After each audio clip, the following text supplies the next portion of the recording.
He dicho escupirlas, qué horror. Tanto criticar a Juan Valera por su deísmo y al final, claro, uno por criticar el deísmo da en la hipercorrección y por lo tanto vulgarismo del laísmo. He dicho escupirlas, no lo sé, pero evidentemente a una mujer se le escupe un esputo, no se la escupe, solo se escupen, yo qué sé, las ranas, el pseudoprofeta escupe ranas en el Apocalipsis. Bueno, no recuerdo lo que he dicho, pero me ha dado ocasión, me ha dado tiempo para levantarme. Aquí tenemos a Tainan,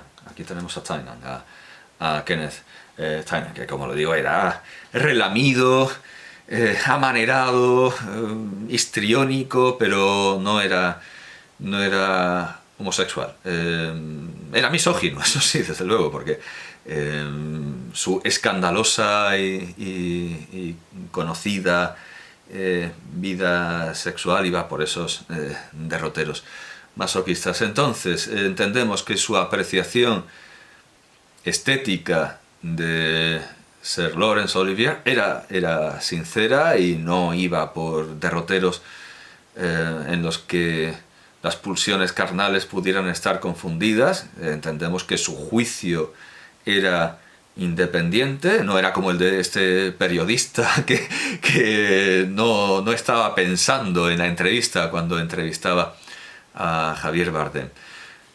Bueno, el libro que tengo en la mano y que tiene ese ensayo en elogio de Sir Laurence Olivier es El sonido de dos manos aplaudiendo. Ya sabemos que existe un koan que habla del aplauso de una sola mano, lo cual es una tontería, porque claro, el aplauso de una sola mano es esto, pero bueno, el sonido de dos manos aplaudiendo, que es un volumen que no solo tiene crítica teatral, pero bueno, lo que nos importa es la crítica teatral. Me voy a servir de este volumen para triangular la figura de Garrick, tomando lo que él alaba en Olivier y lo que los contemporáneos de Garrick alababan o criticaban en el actor que pasa por ser el mayor actor shakespeariano de todos los tiempos, aunque no se le conocen, claro, no hemos visto sus actuaciones, no hemos visto sus interpretaciones. De Garrick se admiraba que no se saliera del personaje, que entre parlamento y parlamento no mirara con desprecio al resto del reparto, al que consideraba inferior, ni paseara su mirada desafiante por el público. Entiende el compilador de este libro, entiende William Clark Russell, que al alabar lo que no hacía, se sobreentiende que era lo que hacían sus rivales, lo que hacía sobre todo Queen. Tainan, este señor, Tainan alaba de Olivier, sobre los ojos de Garrick, sobre los ojos de Garrick. No miraba al público, no miraba con desprecio al resto del reparto. Lo único que hacía con sus ojos, lo que pasa es que eso ya, claro, está en otro testimonio y está mucho más adelante en la compilación de Russell.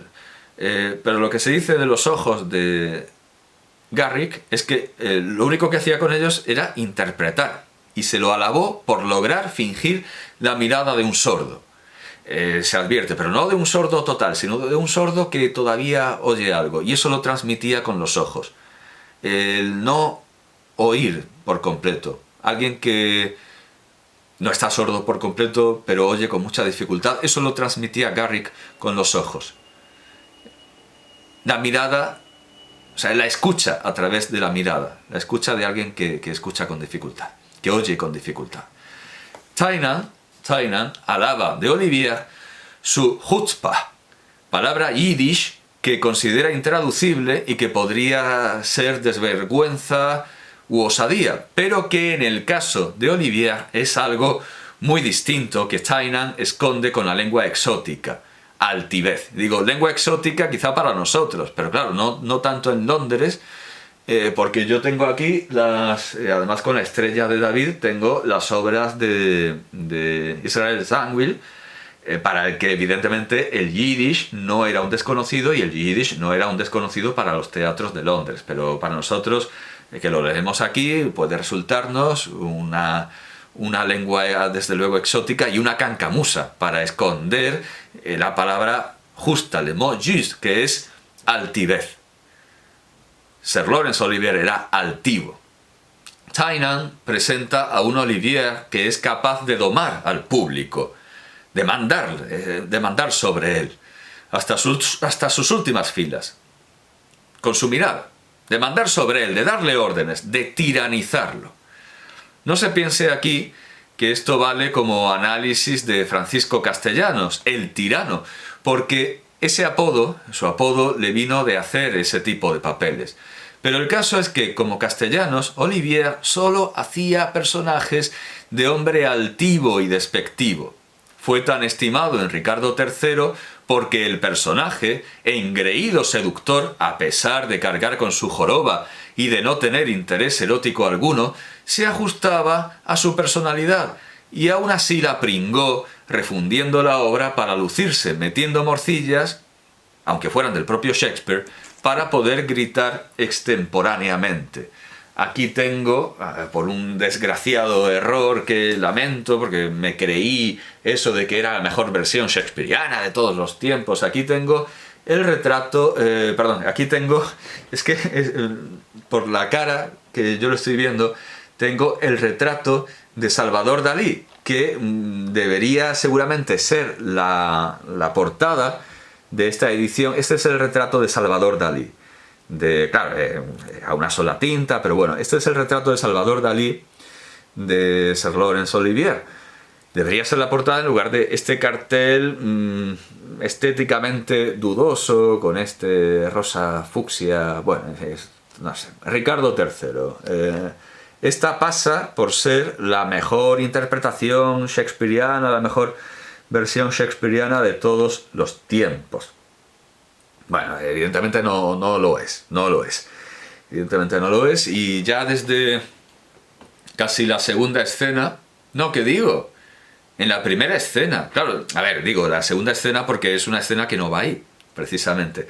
En la primera escena, ya el invierno de nuestro descontento, en esa primera escena ya la pringa Olivier metiendo una morcilla, porque como quiere gritar y dice que lo romperá con hacha sangrienta, eleva ahí la voz de una manera completamente extemporánea y que no cuadra. Vamos, que alguien que no haya leído la obra se puede dar cuenta de que eso ahí no va, eso no pega, es una morcilla.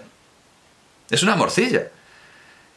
Y acaba de empezar la obra. Y lo hace Olivier única y exclusivamente para lucirse. Para poder gritar extemporáneamente, como digo.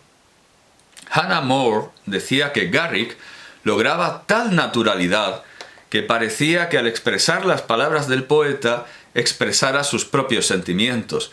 Pero eso no se podría decir de Olivier, porque no demostraba tener sentimiento alguno, más allá del gusto de conocerse, y tampoco sería concebible en Olivier la anécdota que se cuenta de Garrick acerca de que una vez se ausentó de la cena de un lord y, buscándolo, encontraron en el patio a un joven negro rodando de risa por el suelo, viendo al actor imitar a un pavo con todos sus ademanes, sonidos y pomposidad. Olivier no podía interpretar a nadie hecho a obedecer. No imaginemos ya un pavo. No podemos imaginar a Olivier de tendero. ¿Cómo lo vamos a imaginar de pavo? Lo podemos imaginar de personaje que, aun siendo relativamente modesto, tenga poder, como un dentista, como un policía. Esos papeles los hizo. De policía, de dentista, siempre tiene que ser alguien con autoridad. Por cierto, que claro, esa morcilla del hacha sangrienta está sacada de Shakespeare. No lo he dicho porque entre el taladro y los chancleteos, pero todo esto es culpa mía, porque un buen actor tiene que pensar siempre que el público no existe. Yo al declamar mi propio texto debería también tener conciencia de que un actor tendría que ser como ese hombre impávido que describe Cicerón, que aunque se destruyera el mundo, que aunque estallara el mundo en pedazos, los trozos rebotarían en él impávido, rebotarían en él sin estremecerlo y sin inmutarlo. Así que perdón por la distracción. Lo que he dicho de la naturalidad de Garrick no quita que lo que era naturalidad para los contemporáneos de Garrick, y ya eso de la imitación del pavo ya nos hace... bueno, un pavo no mueve las alas, eso es una gallina, perdón, un pavo mueve el moco, la carúncula, mueve la carúncula, bueno, el pescuezo del pavo, evidentemente. ¿Qué imitación está de un pavo? Eso es un pollo. Bueno, esa naturalidad ya vemos que estaba llena de muecas. Lo que era natural, lo que era naturalidad para los contemporáneos de Garrick, probablemente fuera bastante antinatural para nosotros. Al igual que Chekhov quiso llevar el realismo a las tablas, haciéndolas crujir bajo el peso de botas rechinantes, el uso que hacía Garrick de los instrumentos para fingir naturalidad, como las pausas, y los movimientos esperables en toda persona viva, pestañear, las cosas que hacen las personas que están vivas y que no son estatuas, nos arroja una imagen bastante parecida, tal como describen los contemporáneos que lo critican, que usaba esos recursos. Tenemos una imagen bastante parecida, también por estatura, a la del cuentachistes Francisco Rodríguez Iglesias, Arévalo. Si yo pienso en Garrick, con lo que nos dicen sus contemporáneos, por cómo era, yo al final, a quien estoy viendo, es al cuentachistes Arévalo. Espumada la animadversión, es lo que parece inferirse de la crítica que le hace Theophilus Sieber en su Dissertation on the Theatres de 1756, 2 disertaciones sobre los teatros, donde censura su manera pantomímica de representar cada palabra de una frase, sus pausas antinaturales a mitad de frase. Parece ser, claro, que mimaba, interpretaba, representaba cada palabra con un movimiento de un dedo. Hay una secuencia que se le alaba mucho, que es en el Rey Lear, cuando habla de la lágrima y toma la lágrima en su dedo y la mira. Usaba los dedos, eso está clarísimo. Garrick usaba los dedos en su actuación, pero a veces parece ser que los usaba demasiado, incluso chasquidos y golpes y movimientos mecánicos, dice Sieber. Pero Garrick, indudablemente, indiscutiblemente, era actor.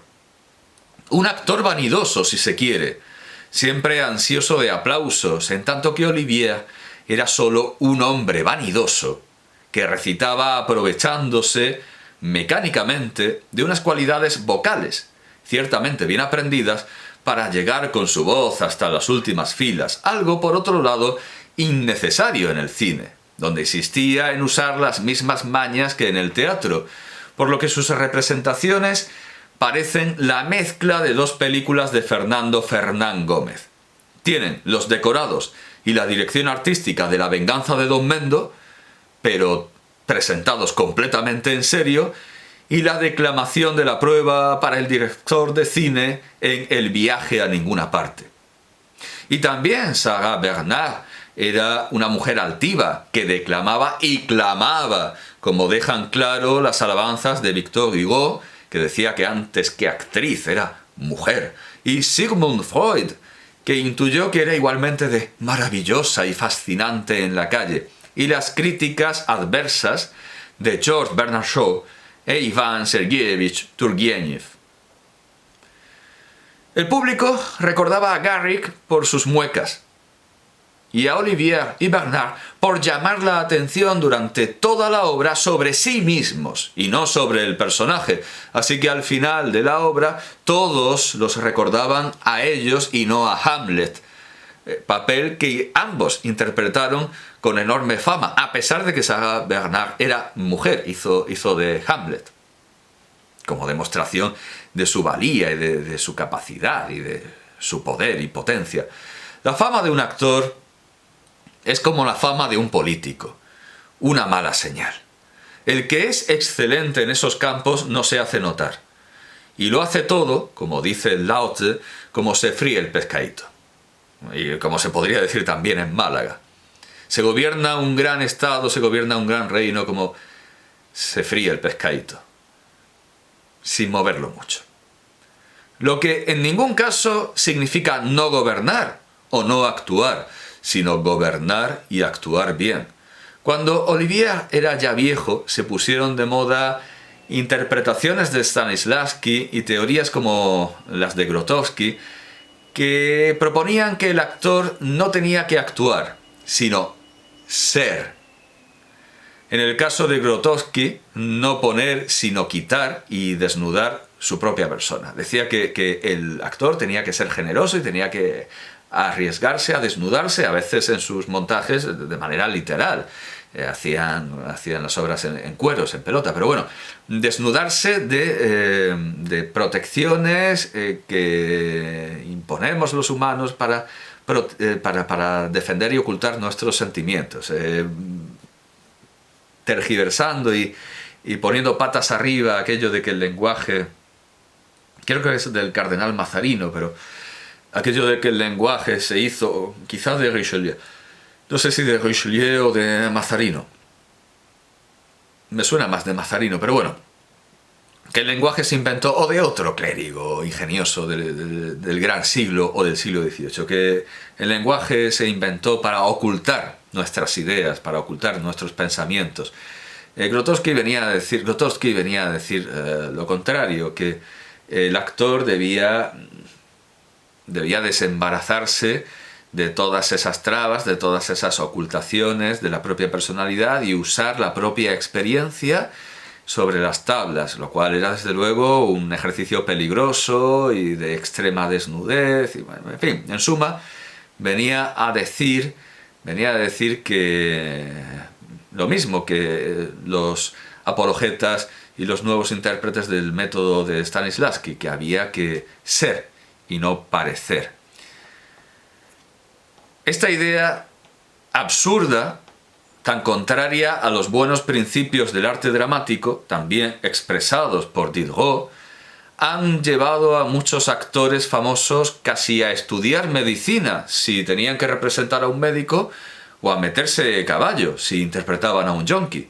Así, uno de los actores que menos actuaba de la historia, Olivier, pudo decirle a Dustin Hoffman, que venía de correr para que pareciera que venía de correr: «Joven, ¿ha probado usted a actuar?» Pero entonces, con estos modelos, ¿cómo ha sobrevivido el teatro? ¿Y cómo es que hay películas que no parecen de Los Tres Chiflados? El libro de Simon Callow, que tenía por aquí, diablos, lo tenía por... Ah, sí, aquí está. El libro de Simon Callow, Being an Actor, ser un actor. Claro, en español queda mal el infinitivo solo, pero bueno, sí, ser un actor. Es que siendo un actor es peor todavía, siendo un actor. Bueno, being an actor. Esta es la primera edición. No, perdón, es New Edition, pero es la edición que me interesaba tener precisamente por la publicidad que tiene, por la entradilla. Hay muchas ediciones. Este libro tuvo muchísimo éxito. Lo compraban los actores, se lo regalaban. De hecho, esta edición es un ejemplar que alguien regaló a un aspirante actor en el año 97. Bueno, este libro ha tenido mucho éxito, lo compran, lo regalan, mucha gente relacionada con el teatro, y está presentado por Sir Ian McKellen,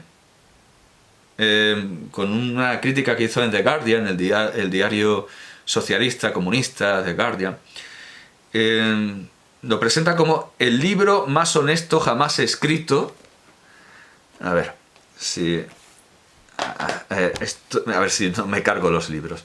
Bueno, estoy apoyando en ellos. El libro más honesto jamás escrito sobre todos nosotros. Sobre todos nosotros. Y es verdad. Pero no creo que McKellen se haya dado cuenta del por qué. A no ser que esté remedando inconscientemente la inteligente paradoja atribuida al presidente del Poder Ejecutivo de la Primera República Española, Estanislao Figueras, antes de coger silenciosamente un tren y acabar en Francia. Estoy hasta los cojones de todos nosotros.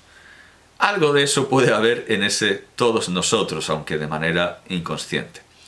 Desde el principio, Callow manifiesta su admiración por Olivier, pero no la razona. Y según avanza el libro, encontramos una enorme semejanza con La noche de la esvástica de Catherine Bardellkin, que imagina el cumplimiento del milenio hitleriano en un mundo en el que ya nadie se acuerda de Hitler. Y además de representarlo con barba y capa azul, se le atribuyen ideas y principios que, para bien o para mal, no tenía.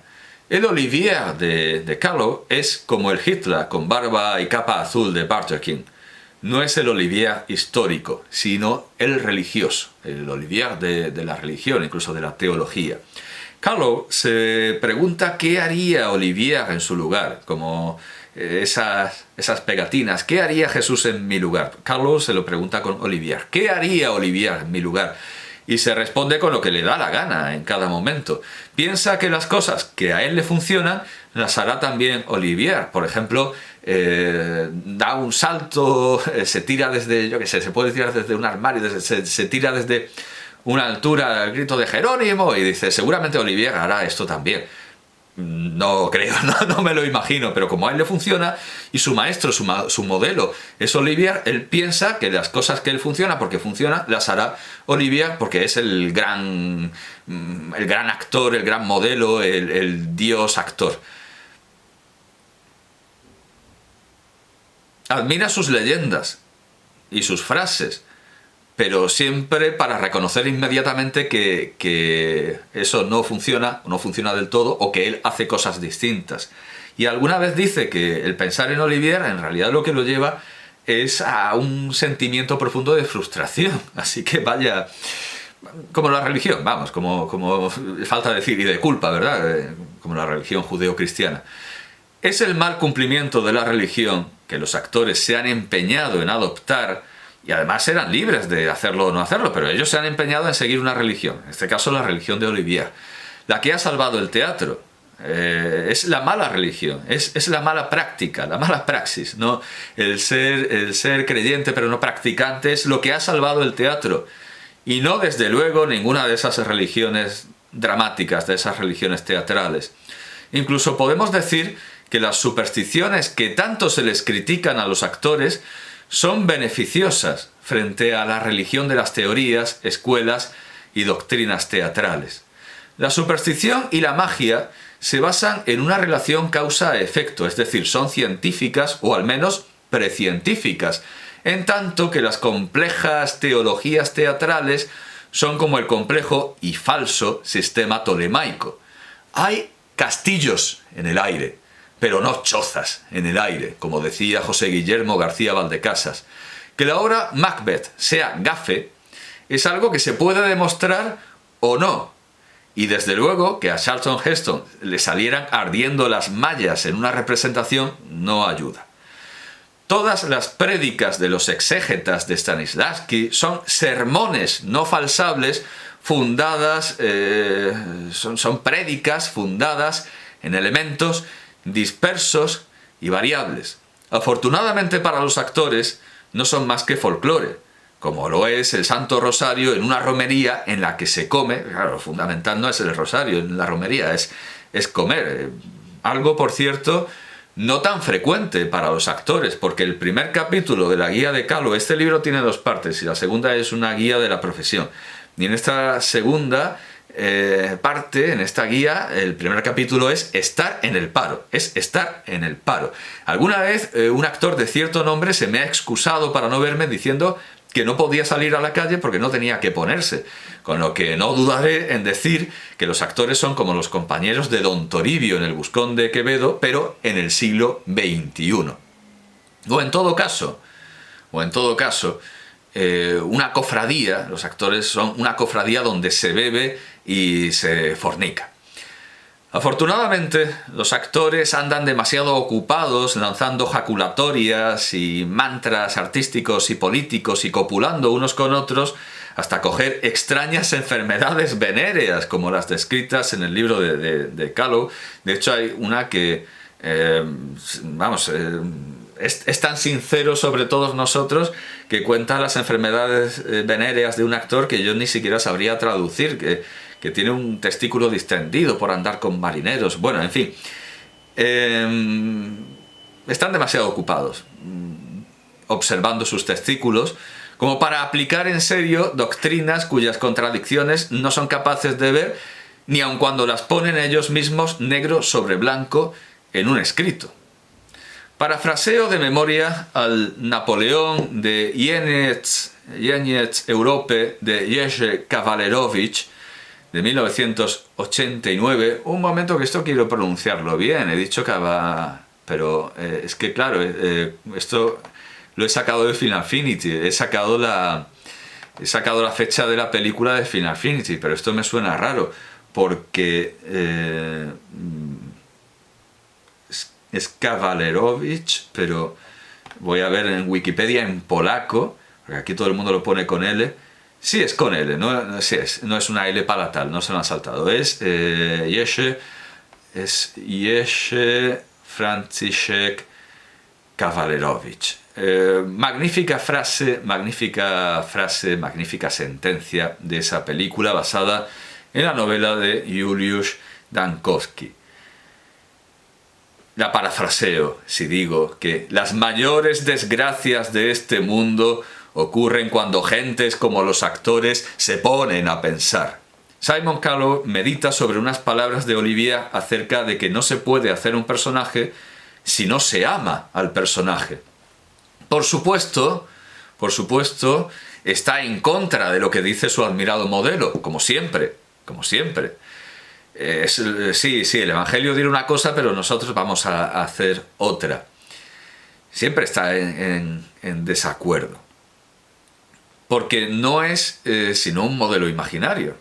Olivier es un modelo completamente ficticio, como el modelo de Drona que se hizo Calavia. Pero Simon Callow intenta convertir en ley universal lo que no es sino una estupidez, clarísimamente, no es sino una estupidez, y lo transforma en que hay que amar ser el personaje. Ya se pone hasta heideggeriano, hay que amar el proceso, hay que amar ser el personaje, o hay que querer ser being, o sea, como being an actor, hay que amar ser como esa película, ser John Malkovich, eso es, como ser John Malkovich. Bueno, ese proceso, ese being, no not to be, sino being, hay que amar el proceso de ser Hitler. Y llega a decir que si se interpreta a Hitler, te tienes que ir de jarana con tu Hitler interior. No lo sé, pero yo creo que si te sale un Hitler interior, una especie de quebrantapechos, que es, por cierto, eso de quebrantapechos es vocabulario de Alien posterior a la película, porque no sale, es como lo del abrazacaras, es terminología que vino después, pero que se puede aceptar a diferencia de... O sea, y también se puede aceptar Alien 2, que creo que es Aliens, pero ya a partir de la tercera eso es un desastre, y luego todo lo que ha hecho Cameron, ¿verdad? Voy a pronunciarlo como el Foreman de House en el doblaje español. Todo lo que ha hecho Cameron es un desastre, y el Alien canónico es el de los cómics, es el de las historias, es el de las historietas gráficas. Bueno, pues el caso es que si te sale un Hitler interior y ves que tienes ahí un Hitler interior, un Hitler en tu interior, un Hitler interno, lo más razonable es matarlo, supongo, creo yo, ¿no? Lo más razonable es matarlo al estilo de Ven y mira, que iba a tener ese título, mata a Hitler, pero a las autoridades soviéticas les pareció demasiado violento. Aunque a lo mejor también puede ser que si acercas el recto a un plato de leche, sale el Hitler interior.